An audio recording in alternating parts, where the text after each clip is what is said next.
Hello guys, long time no see. I'm back with a new video. This video will be the beginning of a mod menu for the game Dead Island. The plan is to add features continually and take suggestions in the comments for each video. So today we will focus on finding the in-game position of the player so that we can use features like teleporting. We will also utilize swedz to find a static pointer so that our mod will work even if we restart the game. The methods used here can be applicable in other games, so if you're interested in learning, I recommend following the series. Just remember to not try and make trainers/mods for games that has an anti-cheat enabled, since that will get you banned. Okay guys, enjoy. And we're at the desktop. So I've chosen the game Dead Island, not Riptide or the definitive edition, just the Dead Island game without any add-ons or DLCs and so on. And before we go into the game, make sure that you don't have VAC secure game on. That would be really bad. For the definitive and Riptide edition, I don't know if they have this option available.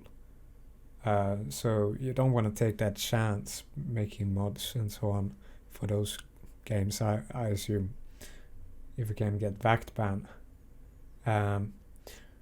But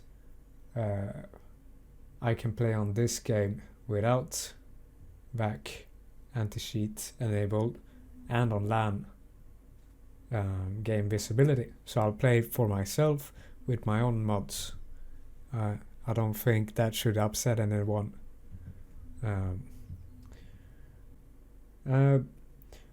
For this video, we will be focusing on teleporting the player. So you can teleport places up, you can fly up into the sky, you can do whatever you want. You can make save states. So if you stand here, hit a button, and then you go perhaps down here, you can press the button and you would teleport directly.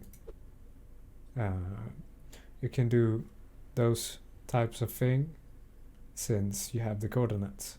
If you have the 3D coordinates of a place, you can just change your position to that position, and that's what we will do in this video.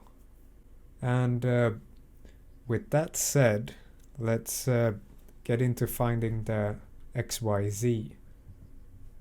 So I have swedz open.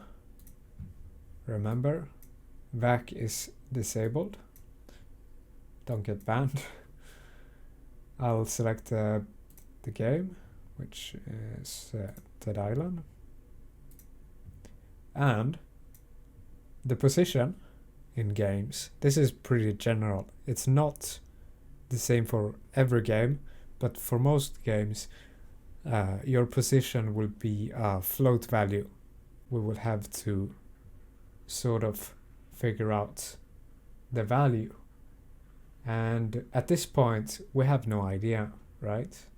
We just know that our character is somewhere in the game world, and a first scan would probably make sense to search for an unknown value and a float type or data type. So let's do that. Goes pretty fast. I think the game is quite old. It's from 10 years ago maybe, so it goes pretty fast, and now we just have to change that value. So we go up the stairs, and this is the vertical axis, so up and down. Let's search for a greater value since we moved up the stairs. Increased value, and let's go down the stairs again. and search for a decreased value. We don't know the value yet, but we do know that the value changes, and we can search for that change. So as you can see now, it's pretty slow to every time click at this Sheet Engine application and change the options. So I have set hotkeys. You can go down to settings and go down to scan settings, maybe not, hotkeys, yeah, and set hotkeys for the increased value. So I have home and page up for my hotkeys, and thereby I can just hit my hotkey. So now I just hit the decrease value, as you can see on the Sheet Engine GUI. Move up, search increased. I might anger some zombies here, so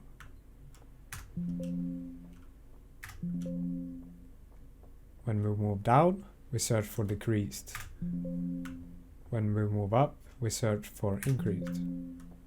It isn't harder than that, so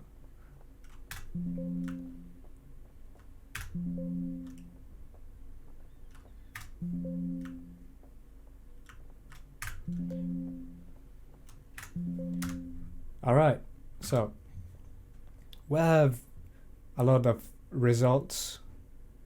Let's jump in the air. Wait, let me just search for an increased value, then decreased.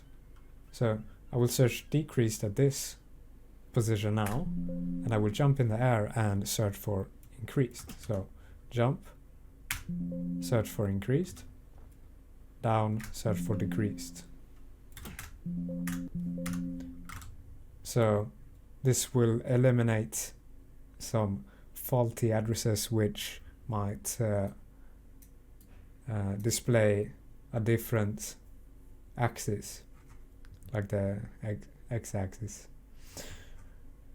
We have 467 results. That's still quite a bit of results, but I think I'll just at this point check these values out. So do not use these green addresses. They are static addresses, and they are probably bound to some important engine stuff, camera, view stuff, and so on. So just don't change these ones. We will select these ones. You can click one, shift, click the next ones, or the next ones in the other rows. Click on the little arrow to get them down there. Click on the next white addresses and shift, select all of them, click arrow, and now we have some test subject. So don't select too many. I like to scroll down a bit. If the game crashes, choose a smaller amount or be more careful. But I'll choose this many now and freeze them. So I hit space to select them, and when they are active, Sheet Engine will freeze the values. And we jump in game, as you can see, nothing. We should be stuck to the ground if it was the correct axis. Let's move on to the next one. So we select the one after and select another couple of rows. And as you can see now, when we froze these addresses or these values, our character seems to be stuck to the ground. If we go step by step and remove some of the activated addresses or values, or we could figure out which one is the correct one. So we'll disable these ones, he still seems to be stuck to the ground. That means we move on to the next ones. Select another couple of rows. Still stuck to the ground. Select some more. Still stuck to the ground.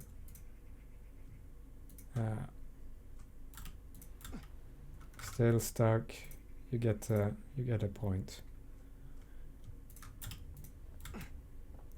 And as you can see there, we're not stuck to the ground. So we will disable the ones we know aren't the correct axis, and check one more time. Yeah, we're stuck to the ground there.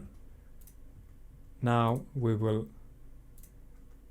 disable half of these ones that are left. We're stuck to the ground, and we will just continue like this until we have just a couple of addresses left. Remove half.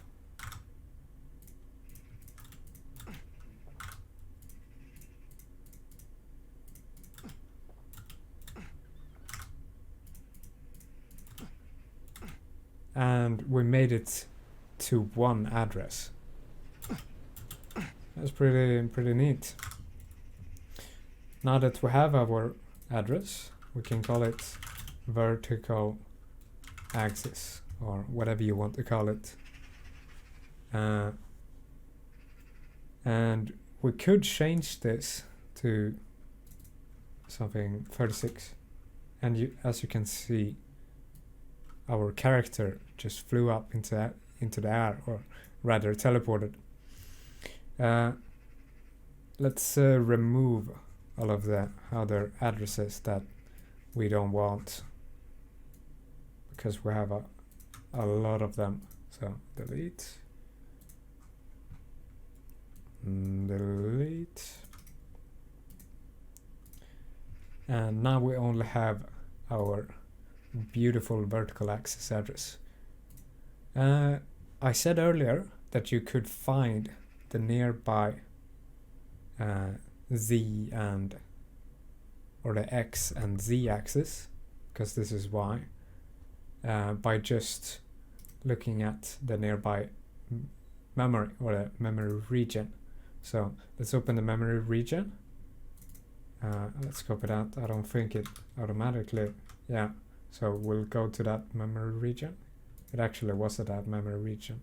But change this display type to float, because we're looking at float. The axes. So we have our known vertical axis, and we have some 630 value.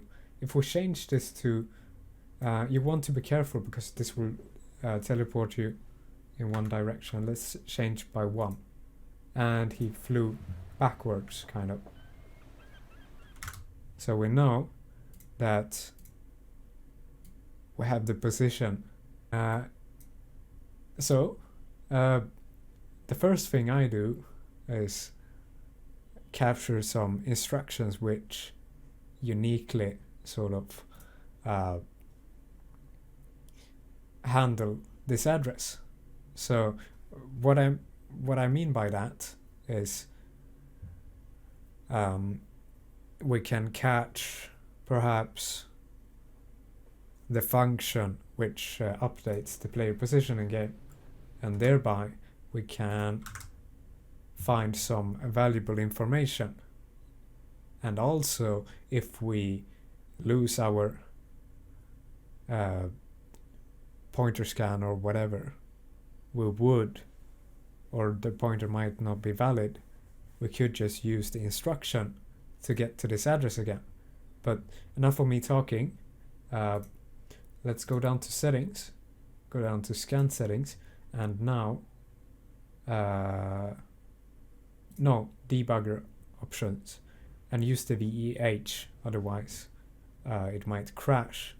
So use the VEH, and then go down to it and find out what writes to this address. You can use accesses this address both way works. And now go in game, so the value changes, maybe jump or whatever, but make sure the instructions who change it are played. And when you have done that, you should get an instruction which handles the address.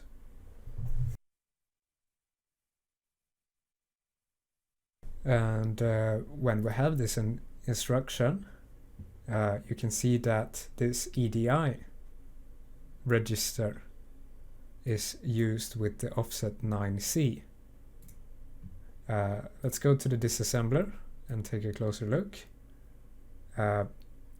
We have this opcode FSTP.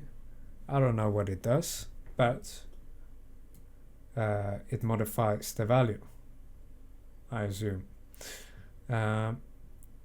If we wanted to know this address again without having to search for it with this painful way, we could just set a breakpoint here, or use the find out what the address is this instruction accesses, and get the address again.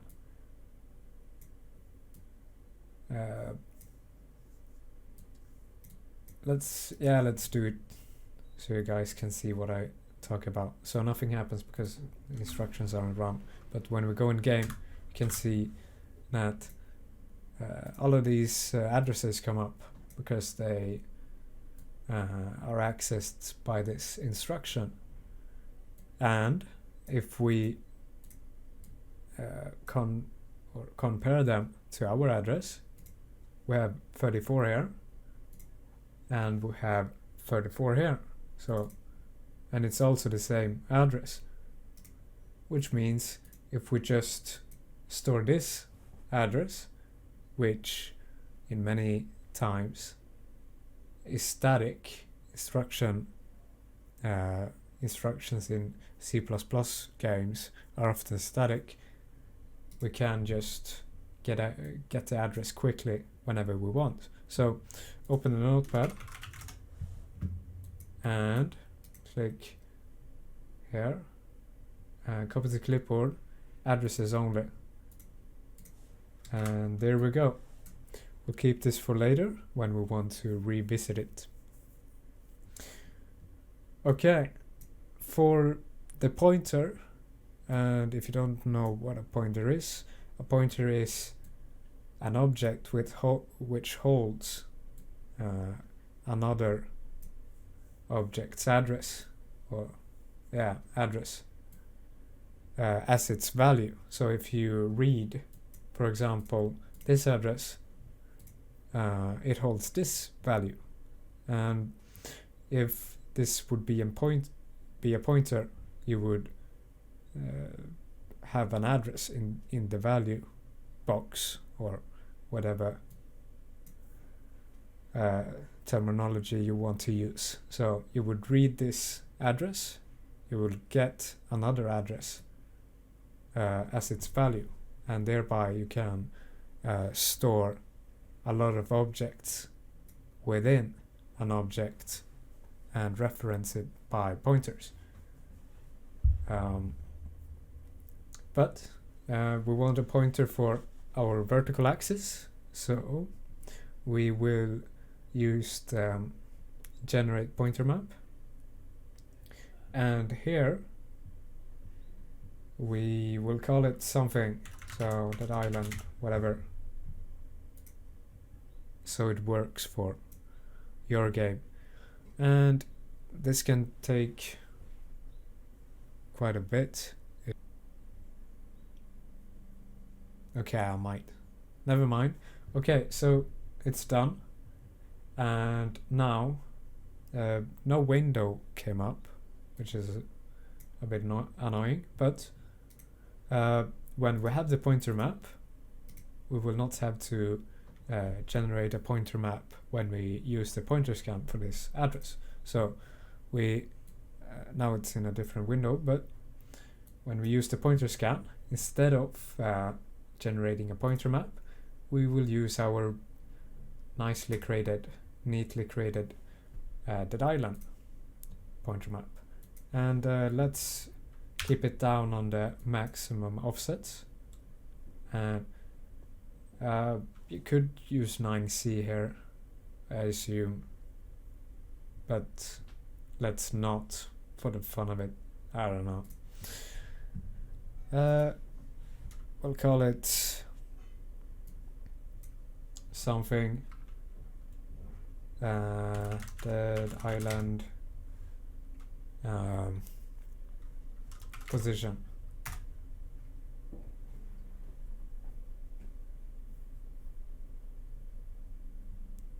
And as you can see here, we have a lot of pointer paths. 14,000, way too many pointers. And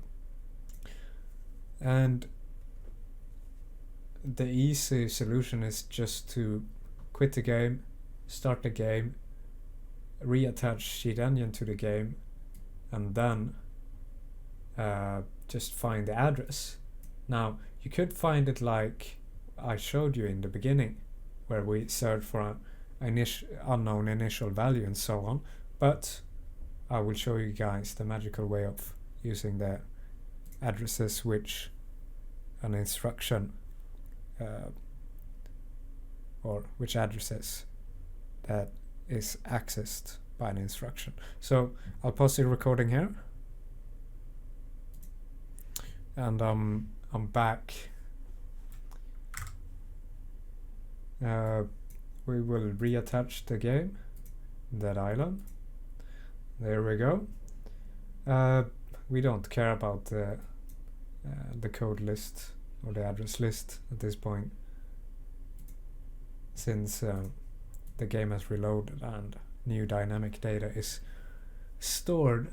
But what we do care about is this opcode that wrote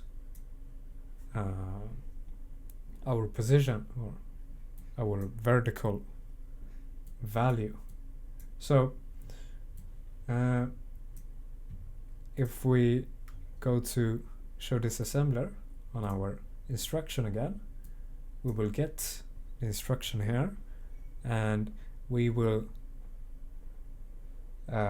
take a look at the addresses which access this instruction. So find out what addresses this instruction accesses, and you should get this little window when you are using the instructions with the addresses and so on. Now, we do know from earlier when we stood here that it was 34, but just to make sure that it is the correct address, just double click on the address to add it to the address list and freeze it. Jump in game, you should be stuck. There we go. Now that we have the address again, this new address, we will search for or filter out the pointers which don't point to this address. And to do that, we just go into the pointer scan again, click on pointer scanner, rescan memory, and then address define, copy paste the address here. We don't care about the options. We'll call it something with 2 at the end. That should do it. And here we have only 22 pointer paths. Amazing. You want to choose one that works. So choose one of these pointers. I'll just choose one that looks similar from my past shenanigans, which would be this one, and maybe this one as well. But when you have chosen these pointers or a pointer, you want to check them again, and the player is frozen. this means, if the pointers are valid of course, that we could restart the game and we would still get the coordinate. And to get the other two accesses, we can just add some bytes in memory. Why can't I? Oh, I need to add them here. As you can see, our z-axis, if we do -4, we would get the x-axis, because it's the y, x, y, z. That's why it's not just minus, it's also plus. It's in between the two. But let's open up our notepad and document this. So we have our base. Let's make a comment there. Instructions which update the player position. Then we have this base for local player, maybe. We don't really know at this point. We just know it's some base, a base of the pointer, and we have all of these offsets which point to something. We really only know the end results, which is our y-axis. It's at the end, and it's the 9z offset. So offsets, let's just add them here.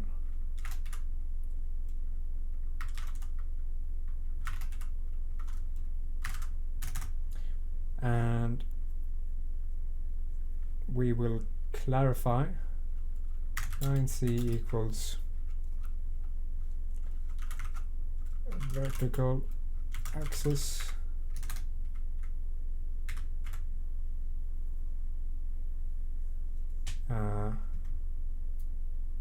let's make it simple. Let's call it y, and 9c -4, because a float is 4 bytes, is the y or the x-axis, and 9c plus 4 equals the z-axis. I should really learn my hexadecimal math, but I think now let's add some hotkeys for the fun of it.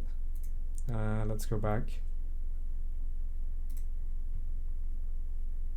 Set hotkeys, create a hotkey. I will use my up arrow on the numpad, and we will increase the value with 2. That should be fine. It shouldn't die from that. Yeah. But I'll see you guys in the next episode where we will maybe code